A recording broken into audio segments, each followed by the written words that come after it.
Hey everyone, I'm just gonna wait a few minutes to get this live going and just get everybody notified.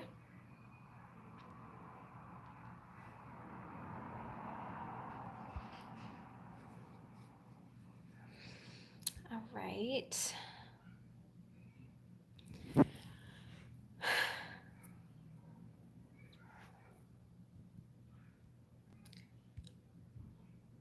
All right, awesome. Live chat's working. Perfect. So I had a few minutes between consults this afternoon and I just thought I'd come on here and do a Q&A as it's been about a month since my last live stream. And I've been neglecting YouTube a little bit this month with a lot of, things going on. So what you guys can do is just, if you have any questions for me, post them in the chat room and I will just get to everybody. We have had our whole kitchen just gutted and redone the past month. Our dryer broke, our stove broke. So there's just been a lot going on with like the house stuff that I just hadn't been able to put as much attention to making YouTube videos, but I'm coming back now and you'll see more regular content as things have settled down a bit. Hey everyone, thanks for joining. I hope you guys are all doing well. It's a beautiful day today and sun is out, just feeling good today. So I hope everybody's having an awesome day. So what I wanted to do is just spend about 20 minutes going over as many questions as I can for all of you and just try to get everybody as much help as I can, as I have so many Instagram messages. People kind of have like a lot of different questions around psoriasis or IBS or constipation, just different health issues. And it's so much easier for me to come on here and share my responses with everybody so you all can benefit rather than just DMing everybody individually. So I thought that this would work out a lot better. I do these live Q&As on my membership platform, holisticspring.org, which in my opinion is like the best platform ever because you get so many exclusive resources and so much help from me personally. But I do these there twice a month and we go into all like really in depth via video. So if you guys are looking for more help and support from me, that would be a good way to connect with me. It's holisticspring.org. All right, so let's start going through some questions. The first one is from Zenvobia, thoughts on celery juice. So I actually made a video on this probably a year or a year and a half ago. And I have, I guess, mixed feelings on what its uses are for. So as far as celery juice on its own goes, I love it. Celery juice does have a lot of benefits. What I use it for, and I do celery juice, not every day, but when I have some time, is to alkalize the body. So I like using it to get some trace and essential minerals in, but also it makes the body really alkaline, which I think is probably one of the most important things to do today in our world with our stress and our diet. Most of us are pretty acidic internally, and I'm not talking about one straight pH throughout the body. Obviously, our blood's a different pH, and our colon's a different pH, and our urinary tract's a different pH, etc. But in general, more about our cells and the amount of toxicity that we have. So celery juice just helps to alkalize us and really helps to retain minerals. That being said, the way the medical medium recommends celery juice, I'm totally against. I actually am against almost everything that he says, and I actually made a video on the medical medium. It's actually on Instagram. My Instagram handle's at Marla's Healthy Life. I have a whole highlight saved for him. But yeah, what I don't like about what you typically see promoted, maybe through the medical medium or people who follow him, is that celery juice is great for everybody and that everybody should be on it. I do think that if you have just really bad digestive issues, be it SIBO or IBS, or just in general pretty intense symptoms within the digestive tract, I don't recommend celery juice because it's so cold that it can and it's raw. You're having raw enzymes. It can be too much on the gut. Sorry guys, My window's open right now and all the motorcycles, dirt bikes, everybody's just driving by. So I hope it's not too loud. I can shut it. If it gets too loud, just let me know. So yeah, just to wrap that up, celery juice I think is great, but not for everybody. Not everybody should be on it. It really depends what you're doing with it. Now, one final thing, and people don't know this. When you're doing something like celery juice, it helps to detoxify. You don't want to be detoxifying and pulling toxins out of cells or out of different parts of the body if there's no exit for these toxins. So if your liver and kidneys are congested and you're not doing anything to support them, and most of us do have congested liver and kidneys, then you're going to be pulling toxins out and dumping them into the bloodstream, and then they're going to go to those organs of elimination to be excreted. And if they can't be excreted right away, they're going to circulate the blood, creating a lot of inflammation and damaging cells, and really going through a lot of antioxidants. So creating just more of a really toxic state in the body rather than just leaving things be if you don't have a way to exit. Imagine if you were to decide to, I don't know, gut your entire house and go down to the studs and rebuild, but you don't have like a big dump bin or a truck or a way to get rid of all the garbage. You would just start tearing things out of the house, but where would you put it? It would just be sitting in your home and you wouldn't actually have any room to renovate. So you have to dump, you have to eliminate and make sure there's an exit for everything. And so that doesn't just apply to celery juice, it applies to any kind of detox that you're doing. Just always make sure your emunctories, the liver, kidneys are working well. All right, moving on. Low testosterone in men and how to address it. This comes from the Rare and Real. I love this question. This is such a good question. And you most of the time hear hormonal imbalances within women, and it's rarely talked about in men. I want to take a few minutes on this one. I'll keep it quick, but hopefully really informative. Many, many, many, many men today have testosterone deficiency and in fact have estrogen toxicity. And the biggest thing that I see is actually, believe it or not, in a lot of men who are even really active and weightlifting in the gym. It happens in everybody, in a lot of men, but all types. But you also will see it in men who appear to have a lot of muscle and who appear to be really active and healthy. And here's why. The biggest source of estrogen and toxicity and excess hormones that disrupt our normal hormonal cycle in both men and women is coming from technically three sources. Number one, our meat. If you're a man, you're probably, for the most part, unless you're vegan, are eating a lot of meat.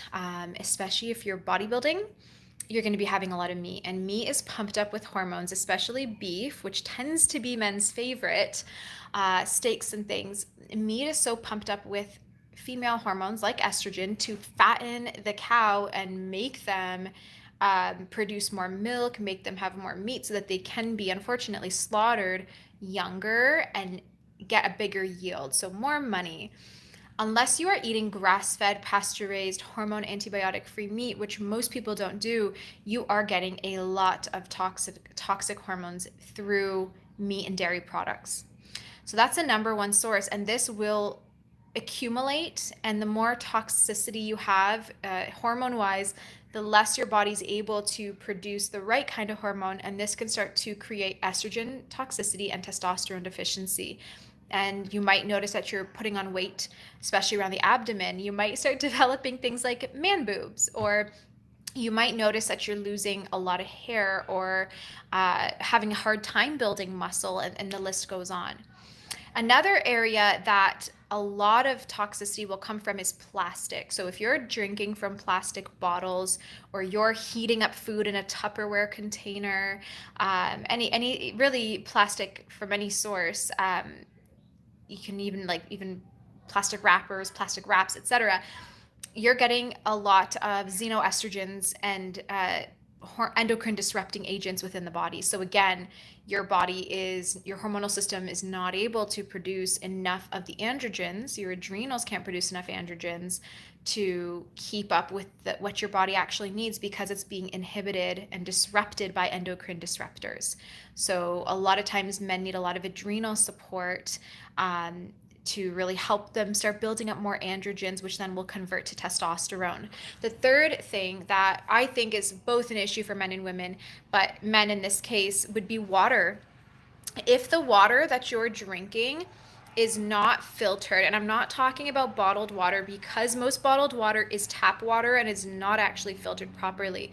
So unless you're physically filtering your water with a good filter at home, I'm just gonna shut my window because people are mowing their lawns now. Just give me 1 second, sorry.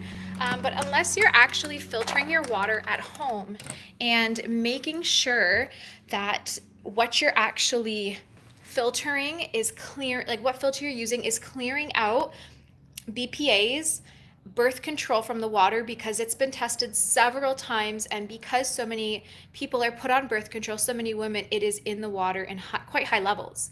A lot of fish are being born, with different hormonal issues and things as well, and being found in oceans and things just because of birth control. But anyway, that's for another topic.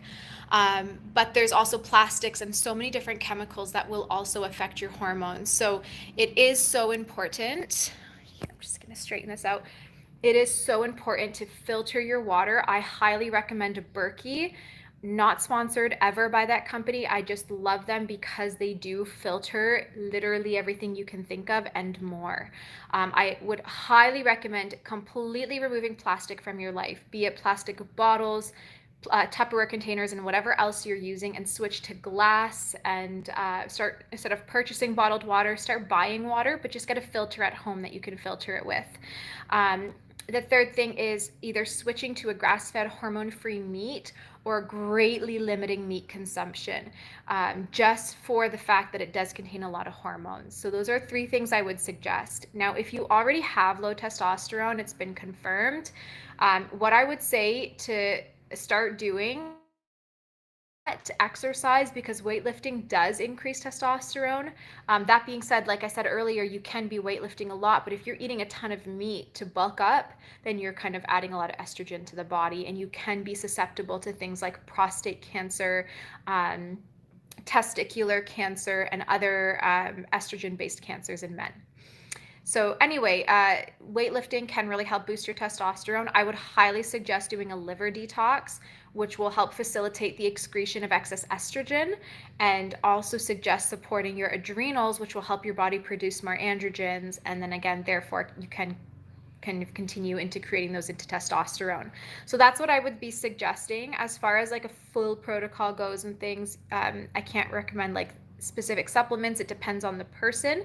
But if this is a topic that you want more information on, I have some resources on holisticspring.org, and I also can go into a lot more detail on that in the live videos there, as those are usually a couple hours long. I hope that helps. Let's see what else. What do I think of neem, and what do I find it's best for? And this is from Legal Eaglet. So I love neem so much. I actually will, if I'm going to use it for myself or with a client, it will be for an antiviral.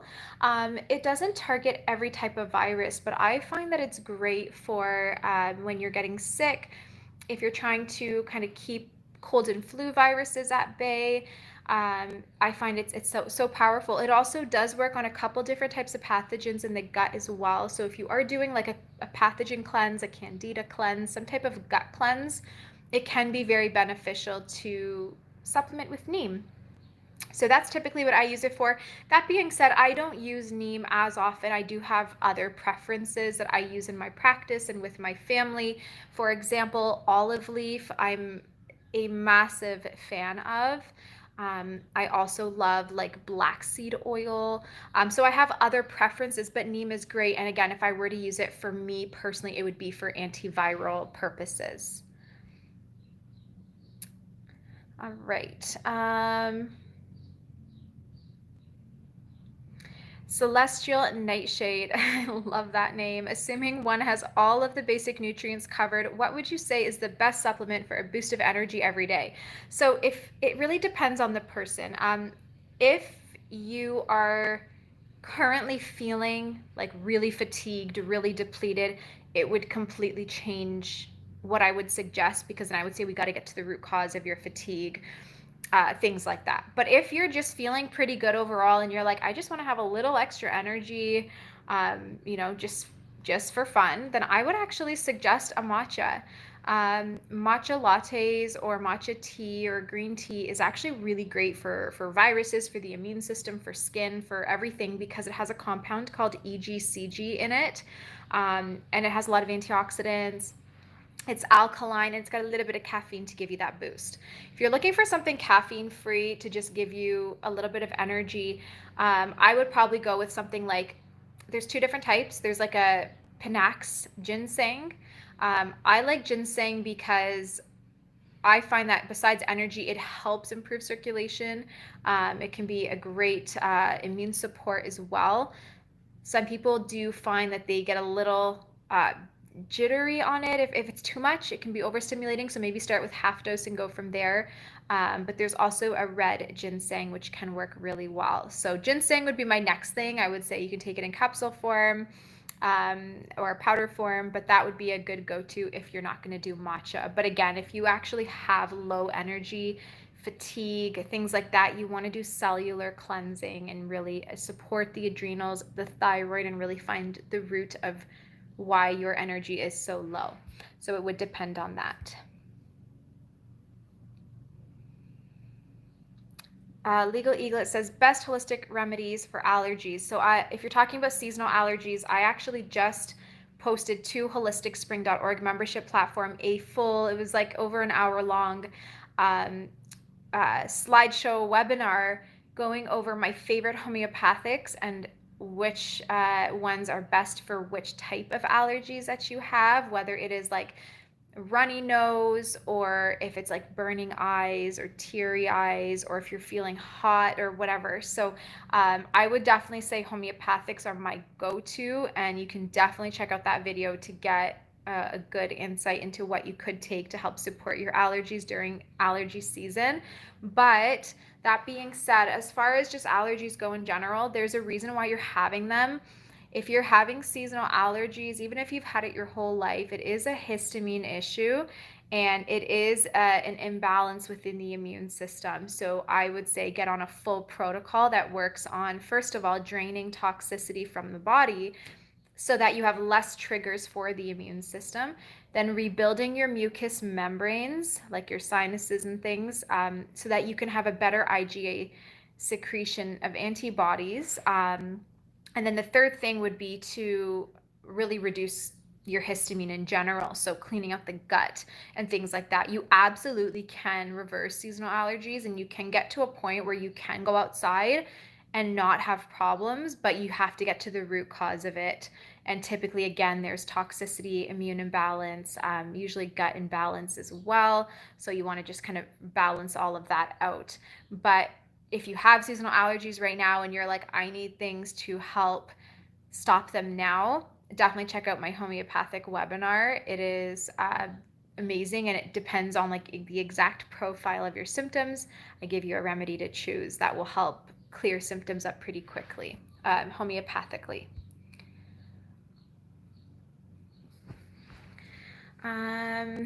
Okay, Dale Deem asks, what do I think about the carnivore diet? I'm assuming. I actually just made a video on that a couple months back. So if you just go on my videos tab, you can scroll down and see exactly what I think about that.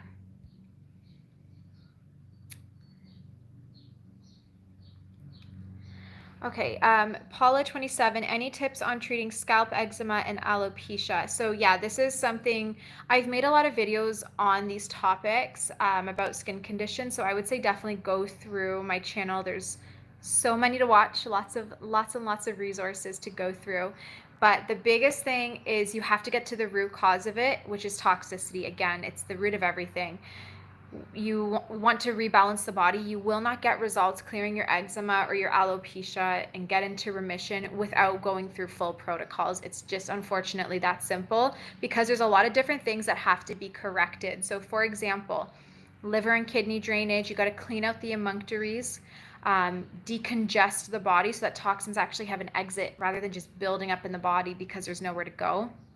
You have to modulate your immune system, which tends to be tipped towards one side. Usually in eczema situation, you're more Th2 dominant.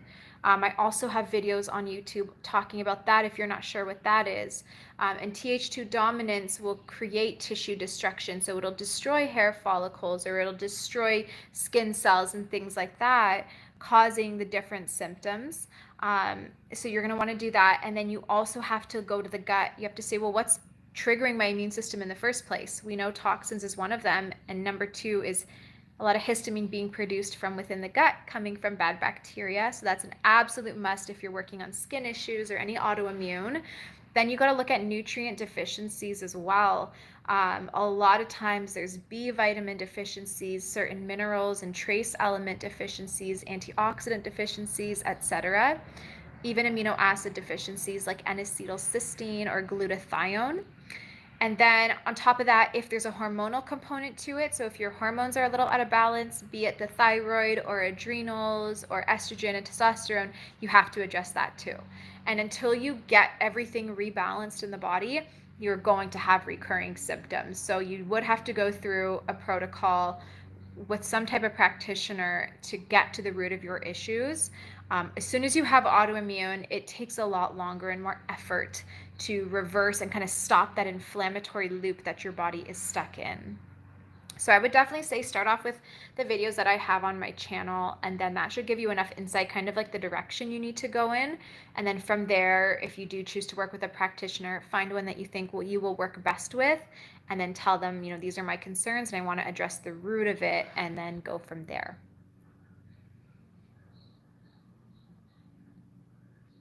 As far as the best natural way to increase stomach acid, I would say start with apple cider vinegar. I would also say start by chewing your food extremely slowly, really be mindful about how you're eating. And then if that's not enough, then you would have to supplement with betaine HCl for a little bit until your body regulates. Also, you want to look at your thyroid. If you're not having enough stomach acid, a lot of times your thyroid's underactive. All right.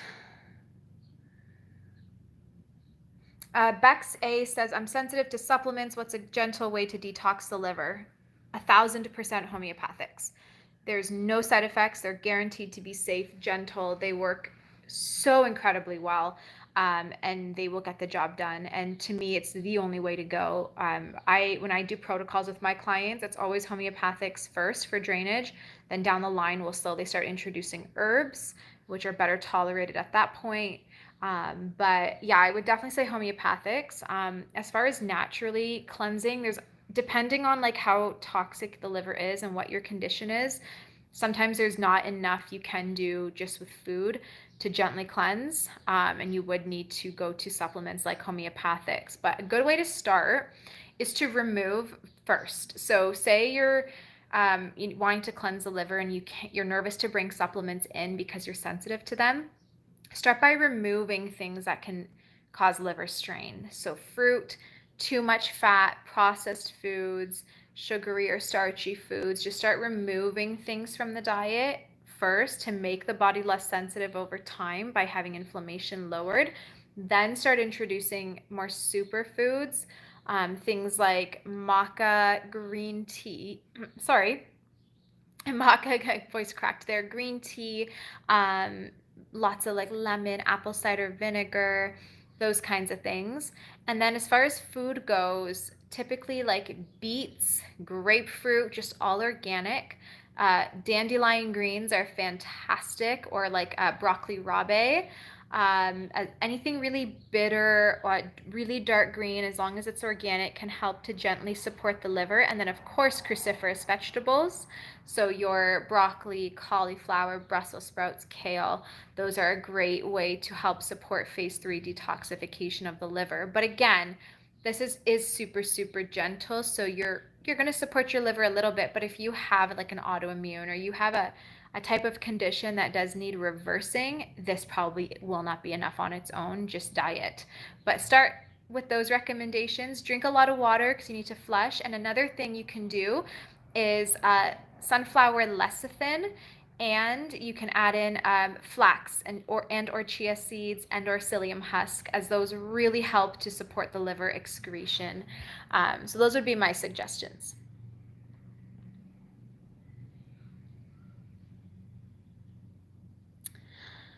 All right, let me see here. Just going through all the comments. Okay, so someone asks or says, I was addicted to wheat bread and now has stopped it. How does gluten affect our skin? Yes, most people are addicted to bread, including me, but I managed to break it as well.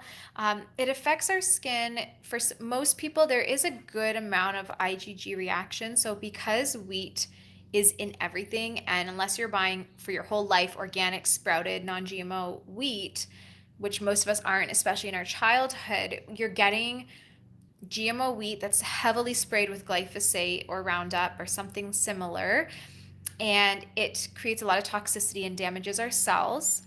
And because of this, our body, and also because wheat's typically in everything, like every meal you eat, most of the time there's wheat. It's in bars, granola bars, cereals, hidden ingredients, etc.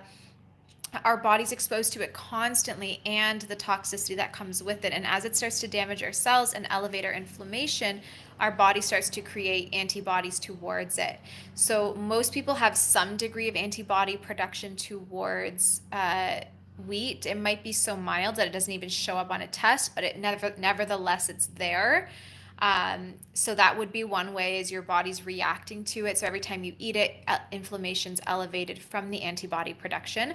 The other way you can have an issue with wheat is you might truly not have a sensitivity to it, but what wheat has, or gluten in particular, is that it has a compound called zonulin, and zonulin has been studied over and over again, many, many times, and proven to kind of cause separation within the gap junctions of our gut lining. So essentially triggers leaky gut. And so a lot of toxicity and things can seep into the bloodstream and create an immune response. So that's typically what's happening. I have a lot of clients, I put all my clients on a gluten-free diet for a period of time.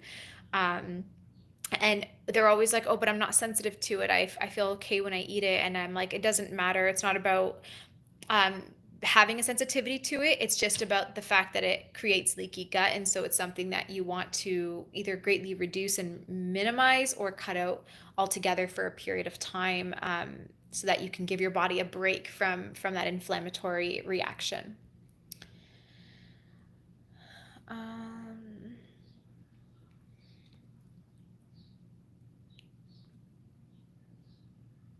My boyfriend just got his ears cleaned. Terrible buildup came out. Now he's feeling super dizzy and nauseous. What would you recommend to start addressing whatever inner ear issue this is? So a lot of times, if there's an ear issue, there is a great indication. It's a great indication that there's dysbiosis and also lymphatic stagnation. So if you are having a lot of buildup in the ears in general, if you feel like you're a person who tends to have more earwax, or you have to frequently clean the ears, or when you finally do get them cleaned out, a lot comes out, then I would definitely say you want to look to the gut, and to the lymphatic system. You want to start killing pathogens and get that circulation improved, as that's usually what will trigger any kind of inner ear problem, even things like tinnitus or ringing in the ear, dizziness, etc. So I would definitely say look into a cleanse, and start kind of getting that rolling. Pair the pathogen cleanse with a liver cleanse, and kind of get that happening. I have an ebook. It's called the Seasonal Candida and Parasite Cleanse book. It's on my website. You can go holisticspring.com/ebooks, and you'll find it. I also have it linked in all my YouTube videos as well in the description. But that book will give you drainage, liver and kidney drainage, along with a full Candida and parasite protocol that you can follow for 90 days. So that would be a good starting point if you're like, where do we start? Then I would say maybe look into starting there, but definitely that. And then you also down the line would want to do things to improve lymphatic circulation, which can be done through simple things like lymphatic massages, moving the body, jumping up and down, like rebounding, dry brushing. But if that's not enough for lymphatic drainage or circulation, there's typically a couple like remedies that I would suggest, burdock can be great. I don't usually recommend herbs unless you're working with a practitioner, but burdock root or golden seal can be some good options to help the lymphatic system. But again, check with a practitioner before supplementing with herbs. All right.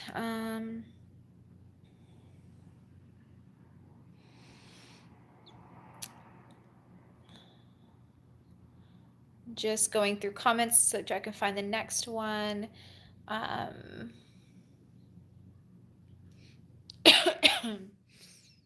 Paula 27, I'm suffering from long COVID, daily headaches. What's the best way to control my headaches without taking painkillers? I would highly recommend homeopathics. Again, so good. But to choose the right one for you, you'd have to work with a homeopath. So if that's not an option, I would say maybe try upping magnesium, and try taking it at night, like an hour before bed. That could be, helpful for headaches. Hydrate really, really well, and then you want to do a lot of brain support. So something like a supplement called Neurogen Cognition from Genestra, which has like bacopa and curcumin and cod liver oil and everything that will just support your brain all in there. The last thing, and this is like something I think almost everybody should be doing for the most part, is transcutaneous vagal nerve stimulation.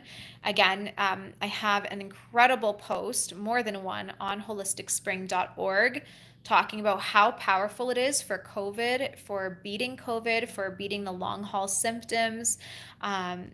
It's incredible. So TENS stimulation is what I would definitely suggest. You can get the guide for free on holisticspring.org, and then you can also read the blog post there on how it works and why you want to be doing it and how it can improve symptoms from COVID. So TENS stimulation, magnesium, and then some kind of brain support, be it the Neurogen Cognition from Genestra, or you could even do medicinal mushrooms like lion's mane, reishi, things like that. All right.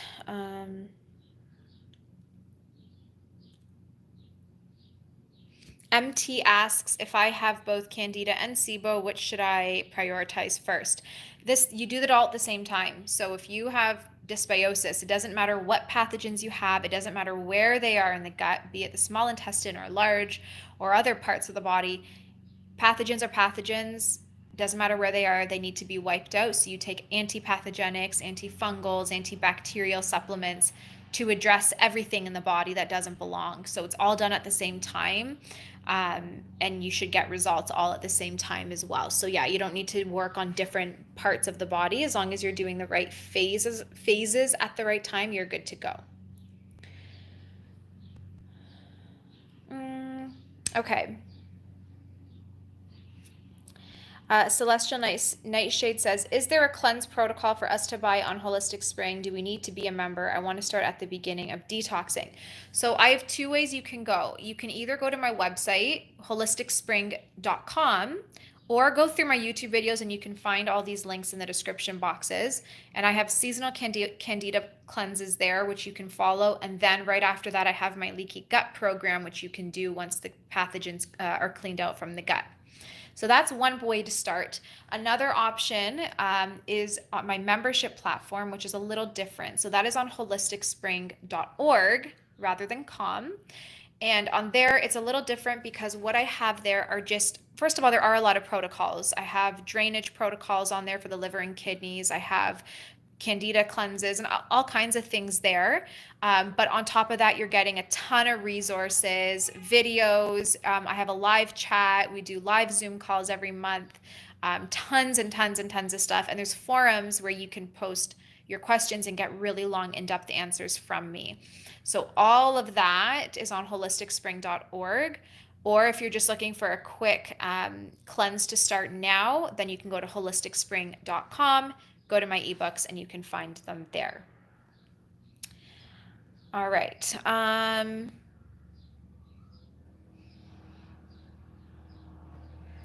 Going through this, almost done, and then I'm going to sign off. I'm just trying to get to the last couple questions. Okay, Thomas says, what's your opinion on nightshades in your diet? So nightshades are amazing. They're delicious and they're healthy, but again, not everybody should be on them. Not because there's something wrong with nightshades themselves, but because they tend to be a big trigger food for people with autoimmune or skin issues. They just tend to negatively affect your immune system. And so, for a lot of people who do have active skin issues or active autoimmune issues, it's probably best to either completely avoid nightshades for a period of time until essentially you're back in remission, or at least greatly limit them. So I typically will say, like with my clients, as soon as I work with somebody who has skin issues or autoimmune, I say, let's go nightshade free. We'll bring them back, but let's just do that to give your body a break from inflammation, get better, and then we can reintroduce. But in my situation where I have been in remission for 5 years or however long now, I do eat nightshades because I've gotten everything under control. My inflammation's low and all of that. So I can have nightshades without them affecting me, but I cannot have them every day. So I will do them about twice a week. That's my limit before I feel like it's too much for my body. So I'll maybe do like a pasta where I have the tomato sauce, and then I might do another type of nightshade later in the week. And that's my limit for nightshades. But if you're currently in an active flare up in your skin or in your autoimmune, I would say just avoid it. As delicious and amazing as they are, it's not worth it to get the flare up from them. So cut them out for a while, get your skin better, feel better, and then you can bring them back. For the average person who doesn't have any skin issues or autoimmune, they are fantastic and they're loaded with nutrients. As long as you don't have an actual sensitivity to one of them, I would say enjoy them all.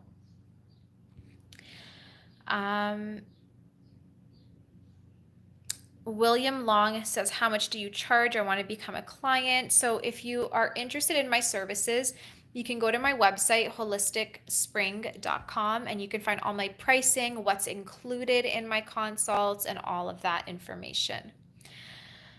Let me see here.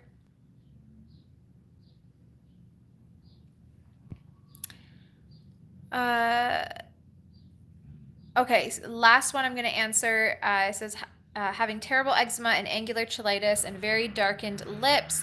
Watch your video on this, and I'm doing a liver cleanse before a Candida cleanse, but anything to help the skin. So if you have any skin issues, you have to do a pathogen cleanse. I know you said you're working towards it, so that's great, but you won't see any changes without it, unfortunately. That's what's causing the skin issues is the pathogens. They have like the fungal overgrowth, the yeast overgrowth. That's what essentially is happening when you have the cheilitis or the peeling lips or any cracking. It's literally the fungus and the yeast. So that has to be killed off, or you just won't see changes.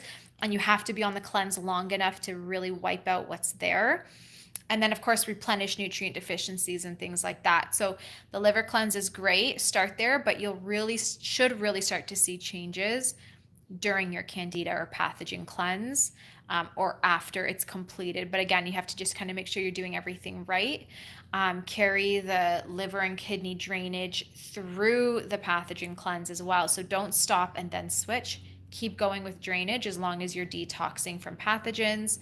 And that you'll slowly start to see that. Like I had my entire life from, I think, probably 4 or 5 years old until probably maybe 19 years old or 20, whenever I started changing my health, I had every single day consistently, like around my entire mouth, like pretty much right under my nose, this whole area was just eczema. It was red and it would constantly flake. And then I had the cheilitis where it was cracking and I couldn't open my mouth to even eat food. Like the most I could open it would be to fit a straw in my mouth.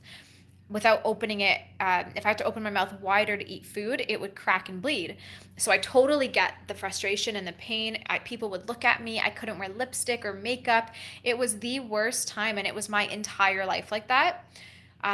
Finally, when I did my pathogen cleanse, like a proper one, a deep one, and I also seasonally cleansed to keep my pathogens low in my body, I finally cleared it. And I have not had any lip issues, skin issues, peeling issues, nothing like that for I don't know how long now, 7 years or 8 years, like a long time. And it works. It really works. And you can have healthy skin, but you have to do the work and then just seasonally do it. Don't, once you do your cleanse and you do your liver things, don't stop and then expect it to be good forever. Cleanse every single season, a few times a year, frequently, to keep the pathogens low, because they will come back, and then your body's prone to that type of condition, so that condition will return as well.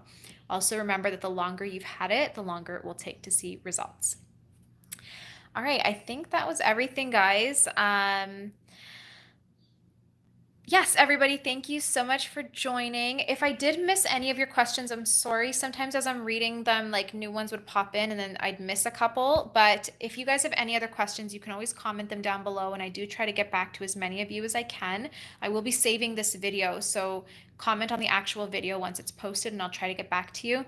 But again, if you want to get all the help from me and support and answering your questions 24/7, you can join my membership platform, holisticspring.org. It's an amazing holistic community, and you get so much exclusive protocols, information that's all 100% uncensored. I have to be careful what I say on YouTube, or I get deleted. My videos get deleted or removed. So there, it's completely uncensored, and it's just such a great community. And again, you guys get to join in on live videos with me and things like that. So I would love to have you there.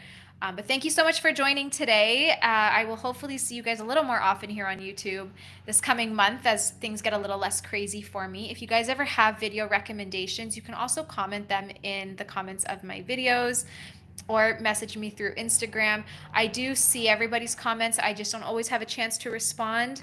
But yeah, if you do have video recommendations, I love getting those, and I try to pump those videos out quickly for you guys when I get them. So have a beautiful day, a beautiful weekend. Stay healthy, take care of your bodies, and I'll talk to you soon. Bye.